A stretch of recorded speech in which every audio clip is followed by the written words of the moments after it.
ഞാൻ വിപിൻ സ്പ്ലെൻഡോ ന്യൂസിലാൻഡ്. എല്ലാവരും ചോദിക്കുന്ന ഒരു ചോദ്യമാണ്, സ്പ്ലെൻഡോ ന്യൂസിലാൻഡ് എങ്ങനെ ഈ ഫാസ്റ്റ് ട്രാക്ക് പ്രോസസിംഗ് എന്താണ് അതെന്ന് ചോദിക്കാറുണ്ട്. അതായത് നമ്മുടെ ഫാസ്റ്റ് ട്രാക്ക് പ്രോസസിംഗ് എന്ന് പറഞ്ഞാൽ വിത്തിൻ 1 മന്തിന്റെ അകത്ത് നമ്മുടെ CGFNS ഫിനിഷ് ചെയ്യുന്ന.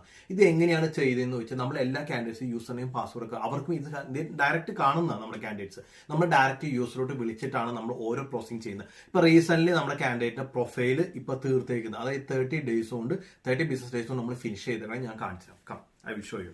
ഇത് നമ്മുടെ CGFNSന്റെ ഒരു പോർട്ടലാണ് ഞാനിപ്പോൾ ഓപ്പൺ ചെയ്തുകൊണ്ടിരിക്കുന്നത്. അപ്പോൾ അതിനകത്ത് ജസ്റ്റ് 30 ബിസിനസ് ഡേയ്സ്, അതായത് ഇത് അപ്രൂവൽ ആവാനായിട്ട് ഒരു 3 ഡേയ്സ് എടുക്കുന്നുണ്ട്. പിന്നെ അതിനുശേഷം നിങ്ങൾക്ക് നോക്കിയാൽ കാണാം, ഉണ്ടോ, ഓർഡർ ഡേറ്റ് April 7th നമ്മൾ സ്റ്റാർട്ട് ചെയ്യുന്നു. പിന്നെ ആ കുട്ടിയുടെ ഫിനിഷ് ചെയ്യുന്നത് റിപ്പോർട്ട് സെൻഡ് ചെയ്തതാണ്, കണ്ടോ, May 31 ഈ സംഭവം നഴ്സിംഗ് കൗൺസിലോട്ട് അയച്ചു. സോ വെരിഫിക്കേഷൻ അവർ കോളേജിൽ നിന്ന് അയച്ചു, ഇത് അപ്ഡേറ്റ് ചെയ്ത് നിസ്സാര ദിവസങ്ങൾ തീർത്തു. അപ്പോൾ ആർക്കെങ്കിലും ചെയ്യണമെന്നുണ്ടെങ്കിൽ സ്പ്ലെൻഡോ ന്യൂസിനെ കോൺടാക്ട് ചെയ്യുക. താങ്ക്